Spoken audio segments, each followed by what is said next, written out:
ಬಿಸಿಯಾಯ್ತು ಗಿರಿಯ ಮೈ, ಚುರುಕಾಯ್ತು ಗಿಳಿಯ ಕೈ. ಏಳಿ ಮೇಲೆ ಏಳಿ ಚಿಲಿಪಿಲ್ಲಿ ಕೇಳಿ ಎಂದ ರವಿರಾಯನು.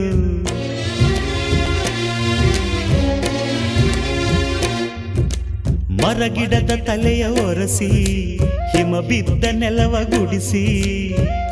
ಆಹಾ ಹೊಲಗದ್ದೆ ಇನ್ನೂ ಎಂತ ನಿದ್ದೆ ಎಂದ ದಿನರಾಯನು. ರವಿರಾಯ ನಿನ್ನ ಮನೆ ಕಾಯ ಬಿಡುವೆಂದೋ ನಿನಗೆ ಮಹಾರಾಯ. ಧಗ ಧಗ ಉರಿಯುವೆ, ಝಗ ಝಗ ಬೆಳಗುವೆ, ನೀನು ಬರದೆ ದಿನವಿಲ್ಲ. ಅಂಬರವೇರಿ ಅಂಬರವೇರಿ ಸೂರ್ಯನು ಬಂದಾನು. ಥಳ ಥಳ ಥಳ